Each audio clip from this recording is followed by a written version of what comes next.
Magandang araw. Itong pong programa nito ay hatid sa inyo ng Philippine Publishing House. Ang ating segment ay pinamagatang Journey Towards Eternity. Sa travel pa lamang, going to heaven pa yan na as we pass through Orion. Ang ganda mga kapatid.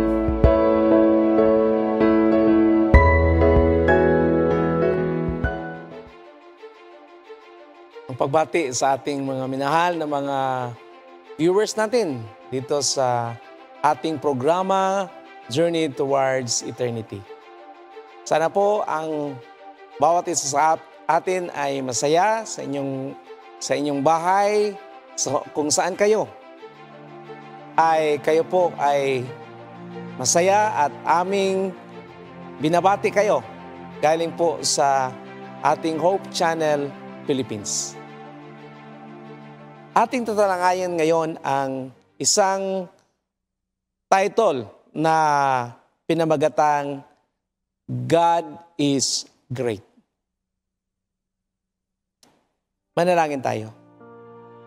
Amang banal, makapangyarihan na Diyos, Panginoon, kami po ay humihiling ng inyong biyaya at pagmamahal. Aming hiningi, Panginoon, ang inyong banal na presensya. Hubugin mo kami, Amang banal, sa inyong pagmamahal at pag-ibig at ang inyong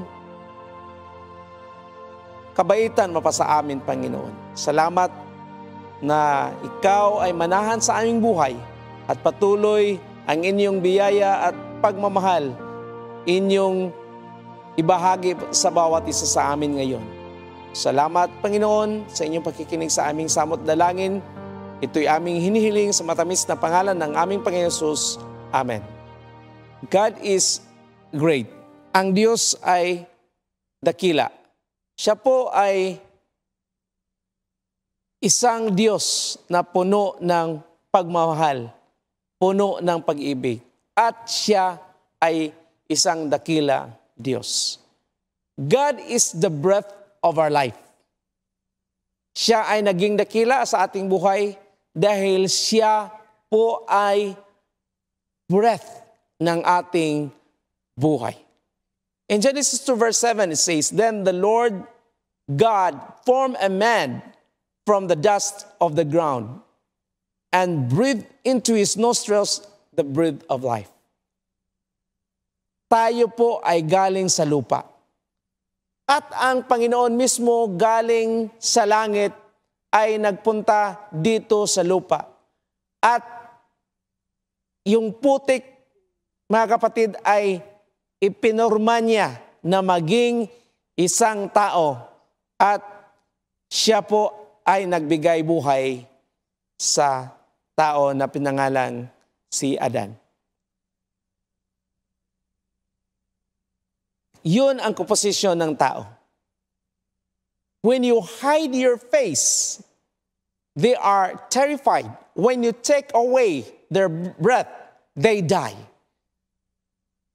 According to King David in Psalm 104 verse 29. Kapag kunan ng buhay ang isang tao, wala ng buhay, mga kapatid. The breath of life. And according to Job, the eye that now sees me will see me no longer. You will look for me, but I will be no more. Yun ang taong patay. Hindi mo na makita. As a cloud vanishes and is gone, so one who goes down to the grave does not return. Ang tao na papunta na sa libingan, hindi na yon babalik. Yung tao na inilibing, hindi na yon babalik.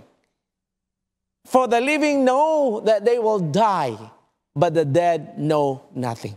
Wala na ang patay, mga kapatid. Well, hindi na tayo magsabi na happy birthday in heaven. Wala na yun. Kasi patay na. Hindi na ang taong patay, hindi na mga kapatid, nakikinig, at wala silang bahagi sa buhay sa mundo. Wala na.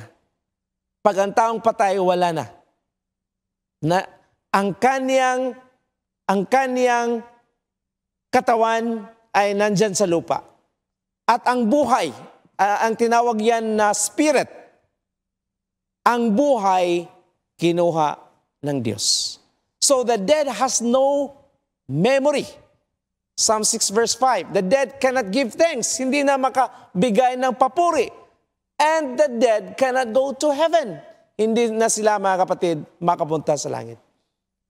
Doon sa Tanah Toraja, sa Indonesia, may classmate ako na si Pastor Bowling. Pinakita niya ang isang village na pinangalanan Tanah Toraja, na doon ay maraming patay na tao na lumalakad. Anong nangyari? Hindi sila buhay, mga kapatid. Pineserve sila, at ang ginawa nila ng mga kamag-anak nila during fiesta, sa panahon ng mga malalaking event, dinadala nila na parang naglalakad. Pero wala na talaga, walang malay, wala na. Itong tao na to, 10 years na walang buhay. So, wala na talaga ang tao. Wala na silang bahagi sa buhay. So, pag may birthday, mga kapatid, ng isang taong patay, wala na. Wala na silang bahagi. Hindi na sila makapagsabi at hindi na din makakinig sa ano bang sinabi sa kanila. Ang importante na buhay pa sila, sinasabi ang gusto nating sabihin sa kanila na lalong masaya ang kanilang puso. Ito po sa Seoul, Korea. Free funeral. Gusto niyo yan? Free funeral for the living people. Libre. 10 minutes sila doon sa coffin. Doon sa casket. 10 minutes. Mag-imagine sila na patay na sila. At after 10 minutes, buksan ang coffin. At saka marami sa kanila na bumago ang buhay nila. Ito pala yung buhay patay. Ang dilim-dilim, wala na talaga. God is the resurrection. Ito po ay maganda. In John 5:28 and 29. Do not be amazed at this, for a time is coming when all who are in the grave, in their graves, will hear his voice and come out. Those who have done what is good will rise to live, and those who have done what is evil will rise to condemn. Ito po ay isang good news, mga kapatid. Good news. Dahil tayo po ay may pag-asa na ang mga patay ay magkaroon ng buhay sa pagdating ng ating Panginoon Hesus. At tayo po na buhay, may pag-asa tayo. Na kung tayo ay mamatay, mawala tayo sa mundo, hindi na tayo kabahagi sa mga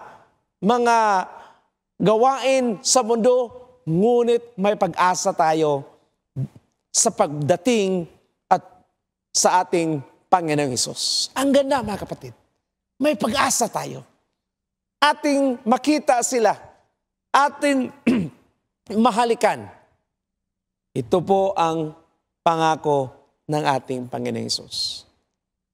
Ang mga taong naglingkod sa Kanya ay sasama sa ating Panginoong Hesus sa langit na bayan.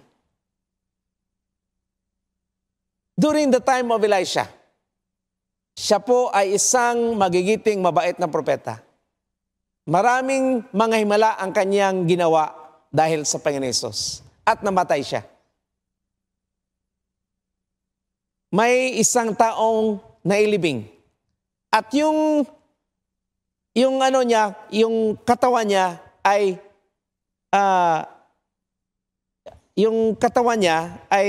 was able to be his dead body was touched to the dead body to the bones of Elijah, and he was alive. Nabuhay siya, mga kapatid. Grabe talaga ang kapangyarihan sa ating Panginoon Hesus. Si Lazarus, mga kapatid, ay 3 araw ng patay. At nang binuhay siya ng ating Panginoon Hesus, ay wala siyang sinabi na ako doon lumilipad, ito yung ginawa. Wala siyang sinabi talaga. Hindi nakarecord sa banal na kasulatan ano yung ginawa niya. Dahil wala na talaga yung patay. Wala na talaga, mga kapatid.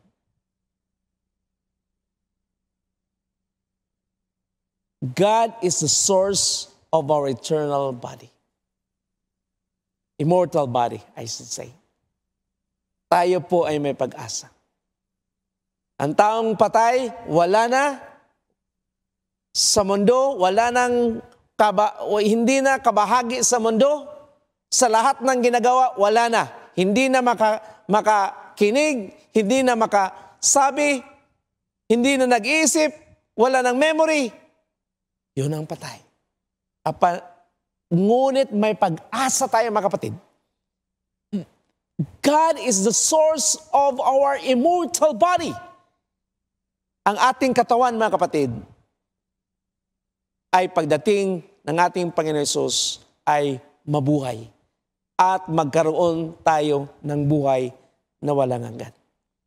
In 1 Thessalonians 4 verse 16, "For the Lord himself will come down from heaven with a loud command and with the voice of the archangel and with the trumpet call of God, and the dead in Christ will rise first." Ang ganda ng pangako ng ating Panginoon sa sinabi ni Paul sa 1 Thessalonians na pagdating ng ating Panginoon sa tinig ng mga trumpets, ang mga patay ay mabuhay muli. Tayo po, mga kapatid, ay may pag-asa. And in verse 17 of 1 Thessalonians 4, "Then they who are alive shall be caught up together into the clouds with them who remain to meet the Lord in the air, and so shall we be ever with the Lord." Ang ganda, mga kapatid. We will be with the Lord. Kasama natin ang Panginoon. Doon tayo sa langit na bayan na Kanyang ihanda sa bawat isa sa atin. This body will be changed into immortal body. This corruptible body will be changed into incorruptible body. Ang ating katawan, mga kapatid, na magkasakit, bigyan tayo ng isang katawang hindi na magkasakit. Baguhin ang ating katawan. We will be changed from glory to glory. In a moment, in a twinkling of an eye, our body will be changed. This corruptible body will be changed into incorruptible body. This mortal body will be changed into immortal body. And we will be changed from glory to glory. Ang ganda, mga kapatid. We will never grow old. Hindi na tayo, mga kapatid, tumanda. we will never grow old. Dahil bigyan tayo ng ating Panginoon Hesus ng isang buhay. Buhay na walang hanggan. Doon sa Believe It or Not, may isang babae na tinawag siya na pinakapangit, si Grace McDeals. Pinakapangit sa buong mundo na itala ang record. At ang kaniyang picture, mga kapatid, ay nandyan sa Ripley's Believe It or Not doon sa Los Angeles. Hindi na tayo maging pangit. Tayo po ay maging maganda pagdating ng ating Panginoon. Point number 4. God is more powerful than Satan and his followers. Ang ganda, mga kapatid. Ang ating Panginoon ay dakila. Siya po ay magbigay sa atin ng buhay na walang hanggan. Siya po ay magbigay sa atin ng pag-asa. Siya po, mga kapatid, ay magbigay sa atin ng kaligayahan. Ano mangyari sa pagdating ng ating Panginoon? Ang mga taong naglingkod sa Kanya, ang mga mababait ay doon sa langit na bayan. Ang mga taong banal doon sa langit na bayan. Ang mga tao na hindi naglilingkod sa Kanya, ang mga masasamang tao. Anong sinabi sa Revelation 20 verse 1? And I saw an angel coming down out of heaven, having the key to the abyss, and holding in his hand a great chain. He seized the dragon, that ancient serpent, who is the devil or Satan, and bound him for 1,000 years. He was bound for 1,000 years. Ano nangyari, mga kapatid? For 1,000 years, siya lang at ang kaniyang mga followers, yung mga angels, fallen angels, ay nandyan sa lupa. Ang mga masasamang tao ay namatay. Ito po ang nangyari. Every island fled away and the mountains could not be found. Anong nangyari? I looked at the mountains and there they were quaking and the hills were swaying. Hindi maganda ang lupa during that time. Yung sanlibutan natin, void. Walang buhay. Kasi wala ng mga taong na nabuhay. Lahat patay na. Yung mga mababait doon sa langit na bayan. No people. Every bird in the sky had flown away. I looked and the fruitful land was a desert. Ang gandang-ganda, ang ganda ng lupa, ang ganda ng New York, ang ganda ng Manila, ang ganda ng Bangkok, wala na.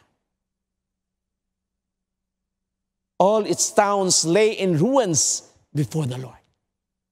Before His first anger. Jeremiah 4:23-26.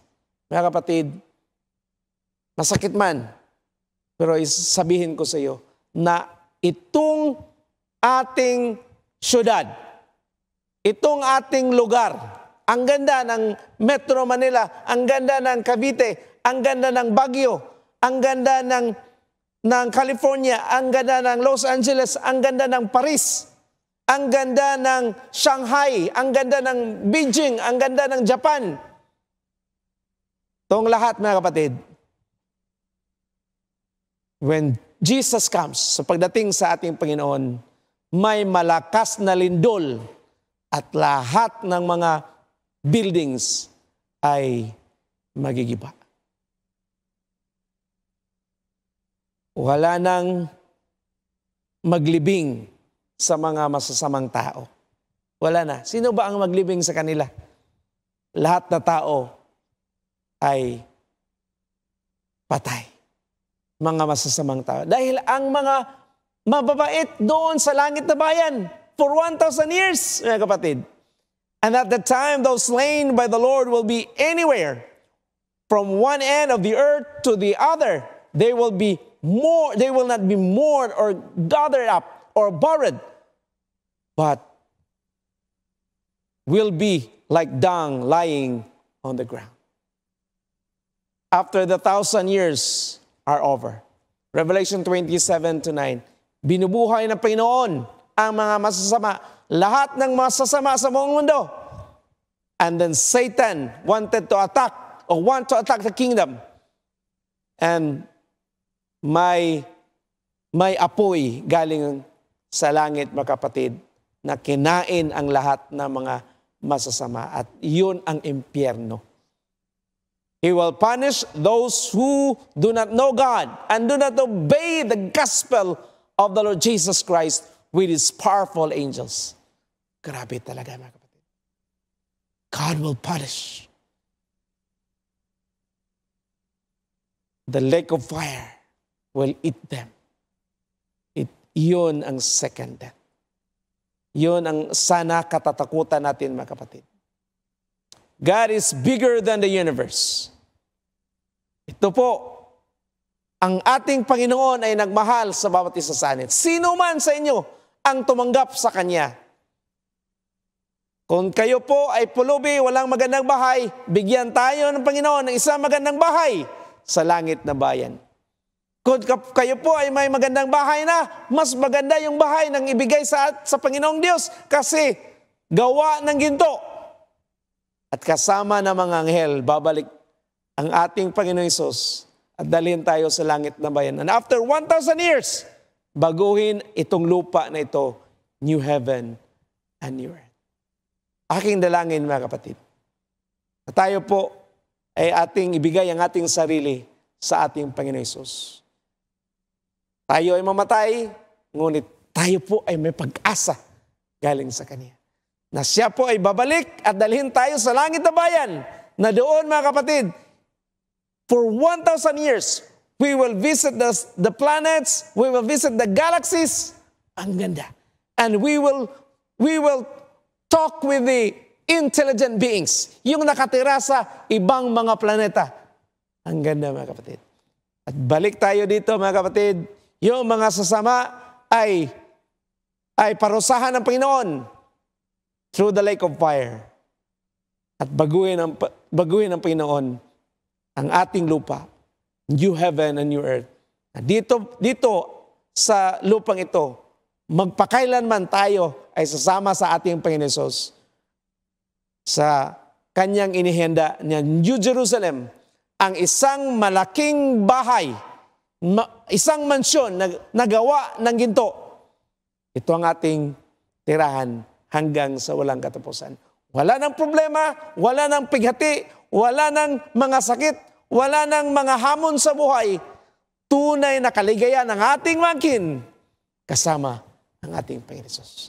Dalawa lang, mga kapatid. Langit at saka impyerno. Heaven or hell. Pili tayo, mga kapatid. Manalangin tayo.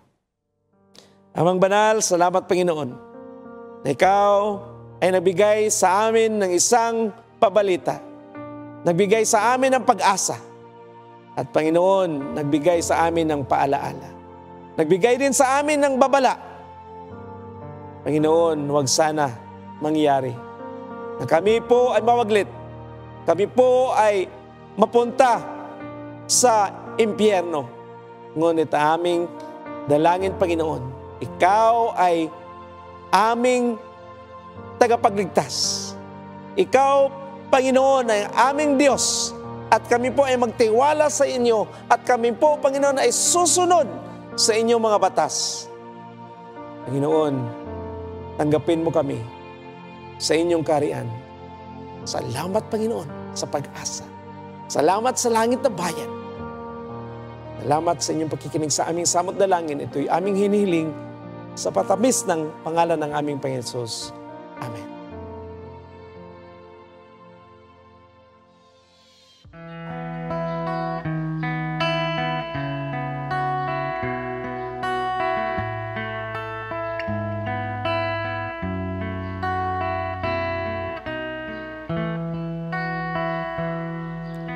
Jesus, dakila kang tunay. Ikaw na may likha ng lahat ng bagay. Salita mo'y aking gabay. Pag-ibig ngang nagbibigay sa akin ng buhay, sapagkat mayroong nag-iisang ikaw na sa akin ay nakatanaw.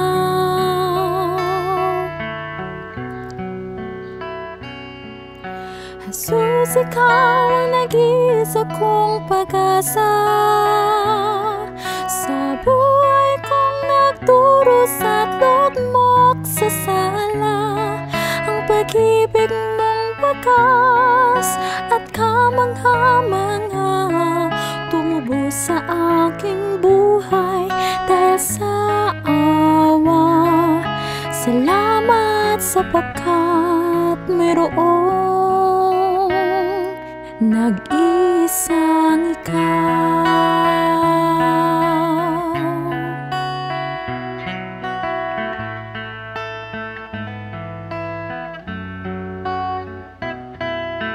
Diyos kang magpakailanman, batid mo ang tunay kong kalagayan.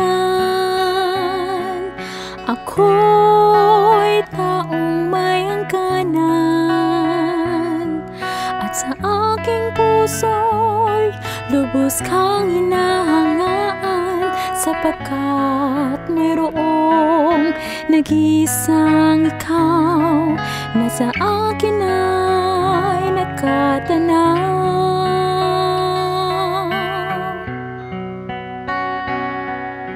Jesus, ikaw ang nag-iisa kong pag-asa. Sa buhay kong nagdurusa at lugmok sa sala, ang pag-ibig mong wagas at kamangha-mangha tumubo sa aking buhay dahil sa awa. Salamat sapagkat mayroong nag-iisang ikaw. Taglay mo ang busilak na pag-ibig na dumudurog sa kailaliman ng ganid. Jesus, ikaw ang nag-iisa kong pag-asa. Sa buhay kong nagdurusa at lugmok sa sala, ang pag-ibig mong wagas at kamangha-mangha tumubo sa aking buhay dahil sa awa. Salamat sapagkat mayroong nag-iisang ikaw tumubo sa aking buhay dahil sa awa. Salamat sapagkat mayroong nag-iisang ikaw.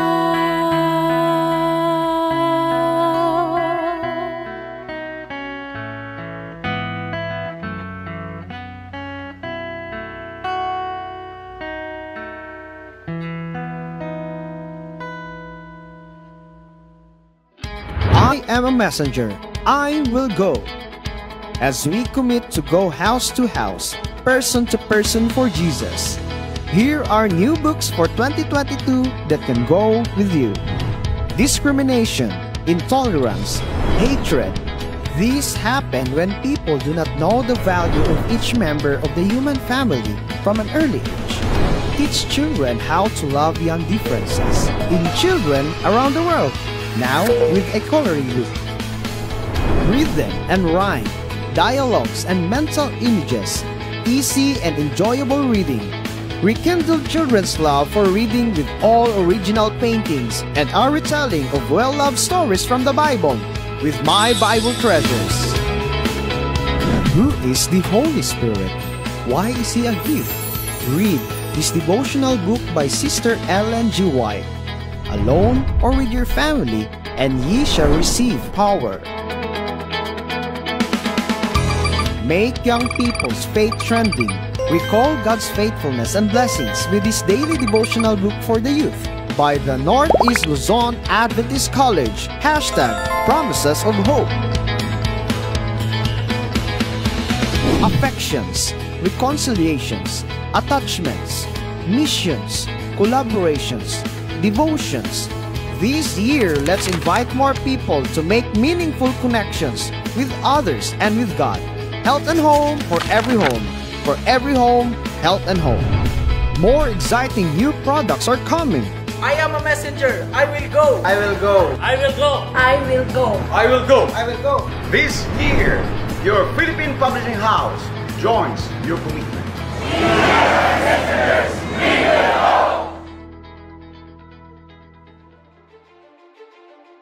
Maligayang panonood sa inyo lahat, aming mga kaibigan sa buong bansa ng Pilipinas, na kung saan kayo naroon ay ang aming puso ay naroon din. Nais namin na kayo lahat po ay aming mabati na kayo ang siyang aming mahal at kayo po ang aming nais na pagka-benepisyo sa lahat ng programa ng Hope Channel Philippines. Pastor John, anong masabi mo sa ating mga viewers? Yes, Pastor Long, binabati ko ang lahat natin na mga viewers sa buong Pilipinas. At pasalamatan natin higit sa lahat ang ating Panginoong Hesus dahil sa kanyang pagbigay sa atin ng pagkakataon upang tayo po, Pastor Long, ay makapagbigay ng inspirasyon sa ating mga kababayan, sa ating mga kapatid, at saka sa ating kaanib sa iglesia, mga membro ng iglesyang ito. At ang ating mga leaders din na nangasiwa sa ating kabuuan na Southern Asia Pacific Division na may 11 countries sa buong Asia na ito po ay pinangasiwaan ni Elder Roger O. Caderma, ang ating dynamic at very dedicated leader sa ating Southern Asia Pacific Division. Siya po ang ating president at saka ang ating executive secretary, ang ating butihing Pastor Wendell Mandulang. At ang ating treasurer, ang mababait at magigiting na si Pastor Jacent Adap.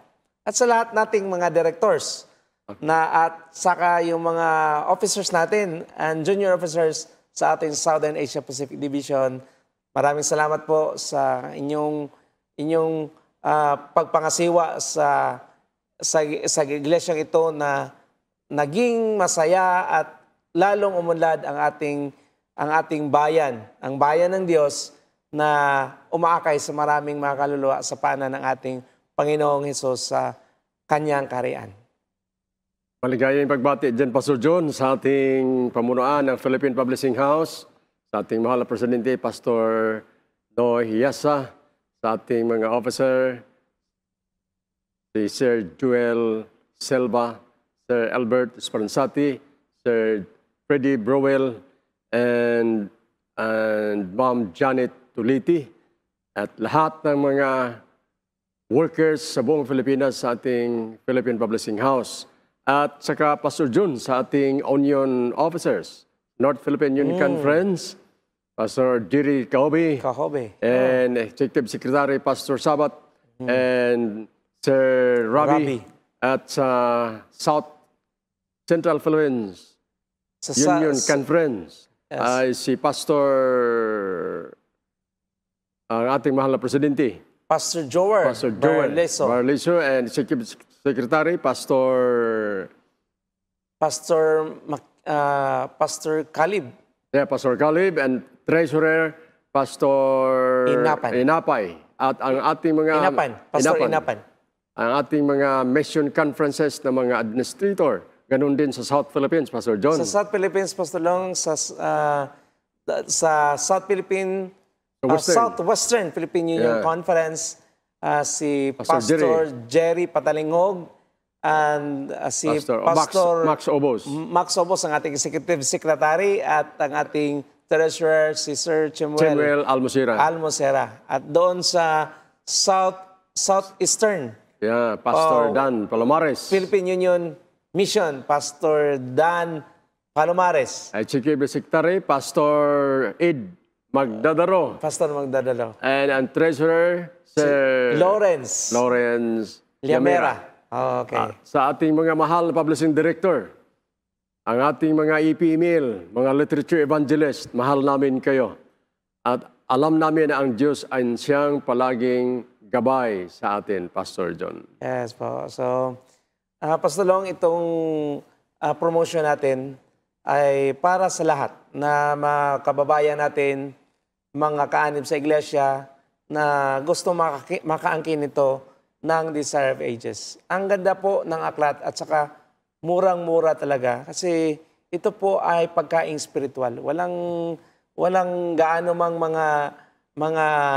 mga prophet ito, Pastor Long, dahil ito po ay para sa pagkaing spiritual sa bayan ng Pilipinas. Okay, Pastor John, may sinabi ka pa.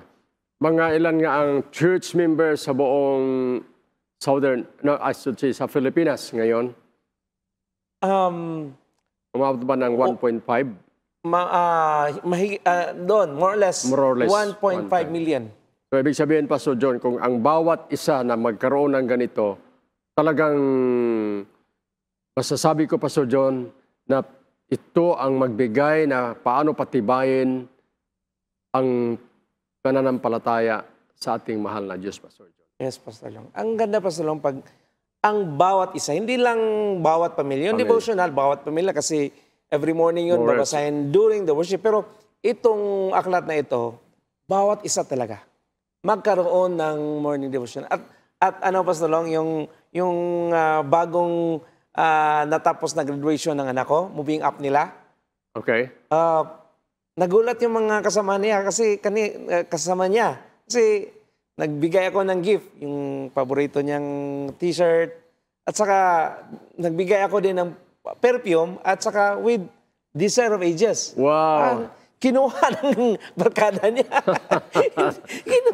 kinuha ng barkada niya. Nagustuhan. Yung t-shirt nga, Pastor Long, ang mahal. Kasi t-shirt ng kasi graduation. Pero ito, mura lang talaga, Pastor Long. Affordable. Affordable talaga. Hindi lang natin sabihin yung magkano yung presyo. Pero affordable kasi walang profit ito Kasi para sa bayan ito. Para sa ating mga kapatid na sila po ay mahubog sa mga salita ng ating Panginoon. Pwede ba ito, Pastor John? Halimbawa, meron akong kaibigan. Mayroon akong imbitahan ako na maging ninong. Yun. Pwede ba ito i-regalo, Pastor John? Ay, ganda talaga, Pastor Long. Okay. Halimbawa, sa may mag-birthday. Pwede ba ito? Oo. Okay. Yung ginawa ko, may bigay ka din na ano yung paborito niya. Okay. Bigay ka. At saka ito din. Mag-budget ka lang ng 500, 300. Tamang-tama na. Wow. Hindi siguro mga 500 to 1,000. Tamang-tama na. 2 item makuha mo. Ito at saka isang item. At saka ang ganda talaga, Pastor Long. Kasi ang gawin nito, mga kapatid, sa umaga, in-encourage talaga natin na ang ating mga kapatid, ating mga kababayan ay personal na magbasa. Nakita ko, Pastor Long, na yung bayan na ang mga tao ay nagbabasa, mabilis uunlad ang kanilang bayan. Kasi, di ba, napansin mo yan. Hindi ko alam o napansin mo. Pero sa ating pag-iikot, di ba, nag-iikot tayo sa buong mundo, ay napansin natin na yung mga developed countries talaga, nagbabasa talaga, nagdadala ng mga aklat. Most of them nagdadala ng mga aklat. So, yun ang ginawa nila. So, at pag nagbasa tayo, marami tayong matutunan dito. And you read basing your own experience, basing your own life. Meaning, kung ikaw ang engineer, basahin mo na pagiging engineering. Parang ganon. Kung ikaw pulis, basahin mo na sa isang context ng pulis. Kung ikaw isang teacher, basahin mo na ikaw isang mabuting teacher.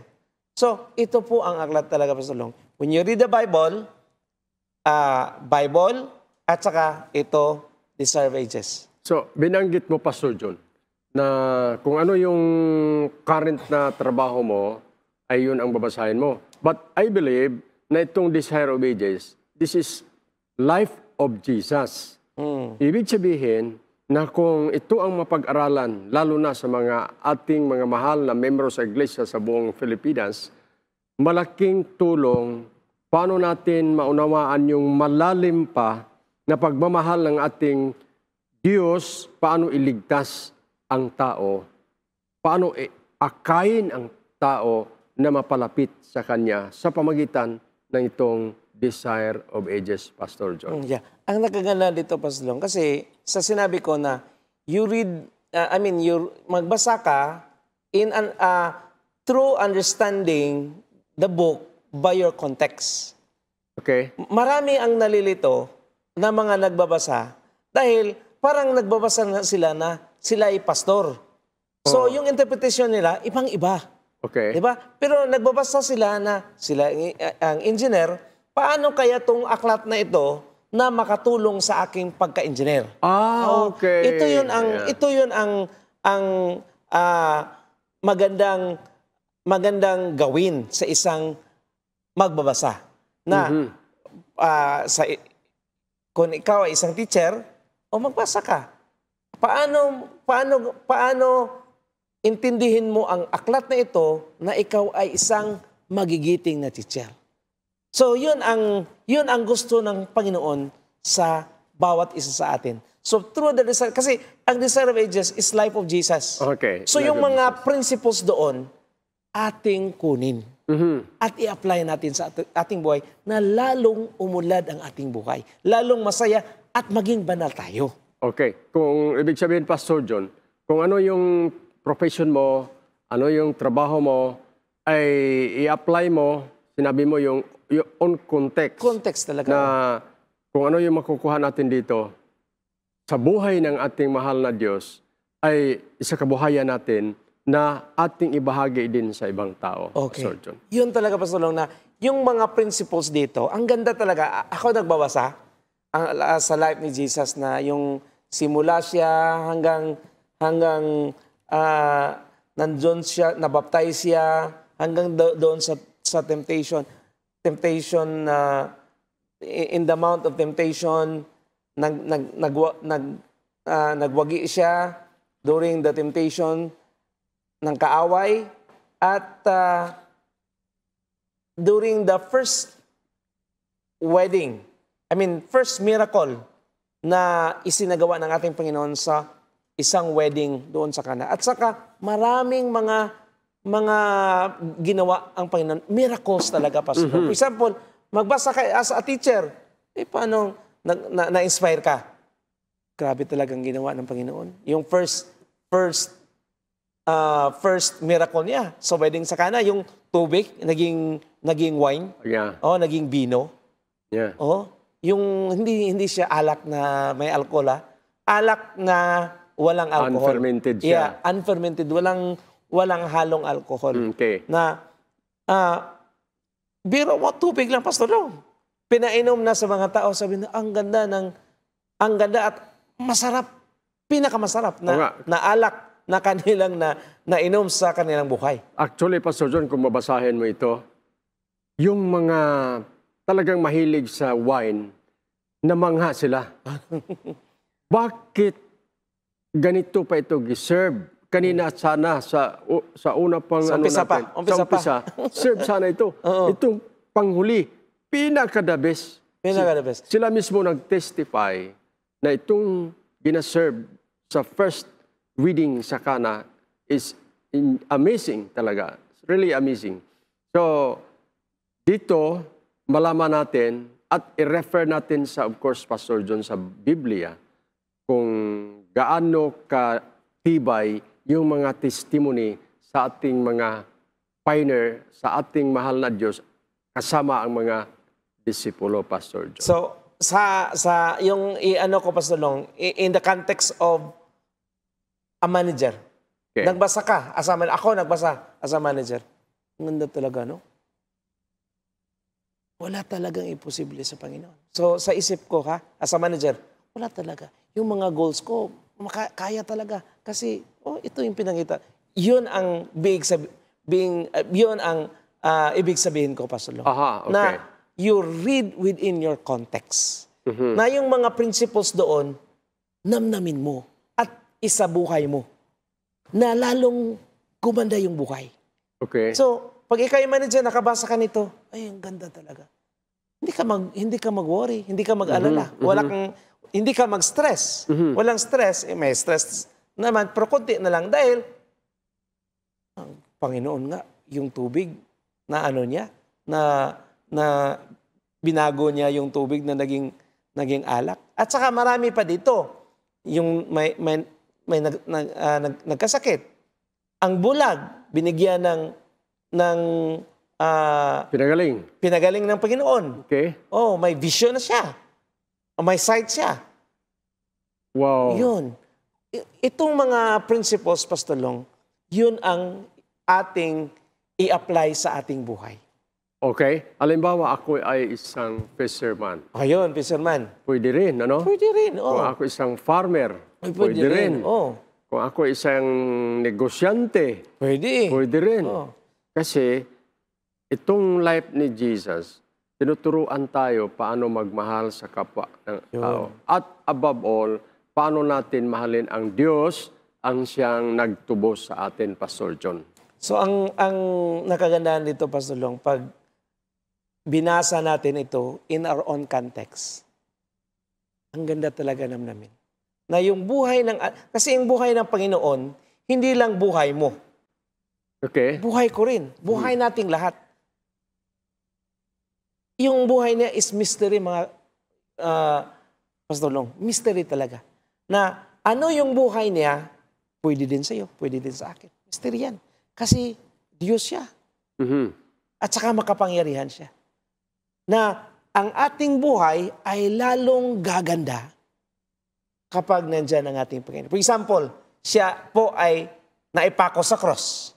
Okay? Okay. So, sa atin, pag may tayo, ano yung reading within our context, may problema tayo, may mga sacrifices tayo. Kaya ko to. Kasi ang Panginoon nga ang kaya nga niya na naipako sa cross, na hindi siya nagkasala dahil sa atin. Kung pag may mga taong naglait sa atin, nang bubuli, o anong ginawa, ay kaya ko to. Nandyan ang Panginoon. Okay. Kaya nga sa Panginoon. At sabi niya, siya ang sasama sa atin. Di ba? Ang ganda. Amen. Halimbawa, Pastor John, ako isang nanay. Nanay ka. Diyan sa bahay, maraming pinakain. Okay. Pag natuklasan ng isang nanay dito, Pastor John, na pinakain ni Jesus ang 5,000 na mga tao, maliban sa mga bata. Sinabi mo pa. At saka tatlong limang tinapay. Dalawang isda. Dalawang isda lang. Grabe. May raming sobra. Grabe, wow. Labis pa ng 12 baskets na napakalaki. Napakalaki. Pastor John. So, ibig sabihin, ang isang nanay kung mayroong minsan mga worry na parang nagduda sa Diyos na kaya ko itong pakainin. Kung mabasa ito sa lahat ng mga kapatid natin, ating mga viewers, malaking tulong ito, Pastor John. At saka makita natin, Pastor Long, na ang buhay ng Panginoon, ang trabaho niya, grabe talaga. Umaga siyang nagising. At saka pagkagabi, may meditation pa siya. So, ano yung application natin sa ating buhay? Gaganda ang buhay, Pastor Long. Pag umaga tayo gumising, magbasa ng Bible, yun ang ginawa ng Panginoon. At saka nagbasa ng mga scrolls. So tayo din, basa ng Bible, basa ng itong Desire of Ages. Okay. Then, after that, worship with the family. Then you go to work. Pagkagabi naman, wala nang mga, after after viewing the news, wala na wala nang worship, wala nang ano pang gawin. Relax. Sleep early. Wow, So ito po mga Pastor Long, para sa ating mga kapatid. Ang ganda talaga ng aklat. Maraming mga principles na ating makuha na ma-inspire. Ako nga, nagbasa ko dito, ay, umiyak talaga ako, Pastor Long. At nabago yung buhay ko. Praise the Lord. Kung ano ako ngayon, dahil yon sa salita ng Panginoon. At one of the books na aking binasa, itong Desire of Ages. Desire of Ages. Sinabi mo pa, Pastor John. Yung binasa ko rin yung life ni Jesus, alas 2 ng madaling araw, ginising ko yung misis ko. Sabi ko, hindi ko mapigilan yung aking emosyon sa tuwa at papasalamat sa Diyos na sa halip na ako ang parusahan, inako ng ating Diyos lahat. Amen. Dahil mahal tayo. Kaya sa ating mga kapatid sa iglesia, sa ating mga viewers, malaking tulong ito, Pastor John, kanila. At ito ay hindi ito fictionary. Talagang totoo. True to life story. At nakabase, nakaangkor sa sagradong salita ng Diyos, Biblia, Pastor John. Ang ating writer, Pastor Long, ay inspired talaga ng Panginoon. Si Ellen G. White. Marami na siyang aklat na naisulat. Ang ganda. Yung mga aklat niya, Pastor Long, halos lahat, iyak talaga. Yung Last Day Events, yung Christ Object Lessons, yung Education, Book of Education para sa ating mga estudyante, ang ganda talaga. Na doon ako nahubog sa mga salita ng Panginoon in the context of studying, in the context of academics, na naging hindi naman ano talaga na matalino ako, pero maraming blessings ang aking natanggap dahil sa pagbabasa sa education na bago yung isip ko, na yung sa tingin ko hindi kaya, kaya pala. Amen. Kaya pala. So, ito yun, ang ating author, si Ellen G. White, mga kapatid, inspired ng ating Panginoon na sa ating pagbasa, lalong gaganda ang buhay, Pastor Long, dito sa mundo. At higit sa lahat, tayo po ay maihanda sa langit na bayan na kanyang inihanda sa bawat isa sa atin. Maraming salamat, Pastor John, sa informasyon na ating nabahagi sa ating mga viewers ngayon. Salamat din, Pastor Long. Ganda din yung mga discussions natin, di ba? Yeah. So, although sila ay mga busy, subalit meron silang panahon para sa Panginoon, lalo na sa ating mga mahal na membro sa Iglesia, Pastor John. So, merong 87 chapters of this book at merong 658 pages ito, Pastor John. So, bawat chapter, maraming matutunan ang ating mga viewers, ang ating mga readers, dahil po ang kaakibat dito ay yung moral lesson na makukuha na practical na ma-apply sa buhay ng ating mga kapatid at ang lahat ng pamilya dito sa bansa ng Pilipinas. Ay sinabi ko kanina, Pastor John, kung pwede ba ito irigalo sa, halimbawa, mayroong magpakasal, pwede ba ito? Bigay natin, pagkasal, yung nag-graduate, lahat na mga during the tinawag natin yung Christmas season, season of giving, ito ang pinakamagandang gift. The best talaga. The best talaga. Actually, Pastor John, ito ang pinaka-love ni Cardinal Sin na aklat. Oh, good. Kasi merong si Latchika, yung kaibigan ko, ay meron siyang kaibigan na pinsan ni Cardinal Sin. At niregaluhan nilang ganito, kasali ang The Great Controversy. Subalit ito talaga ang binabasa ni Cardinal Sin. Kasi dito niya na-discovery kung gaano kamahal ng Diyos ang mundo sa pamagitan ng kanyang pagsakripisyo upang tayo ay matubos, Pastor. Salamat, Pastor Long. Ang ganda talaga na yung mga discussions natin, ang ganda talaga na yung life ni Jesus ay atin ding maranasan yung mga principles. Okay. Kasi iba ka, iba ko, iba ang ating Panginoon, iba ang kaniyang buhay, di ba? Yung mga principles niya, ating namnamin at ating isabuhay upang lalong gumanda ang ating buhay. Sana ba ang ating Panginoon? Diba nandyan siya sa langit na bayan? Dahil siya po ay nag-aaral at siya po ay sumunod sa anong sinabi ng salita ng Panginoon. Yung take away mo, Pastor Long.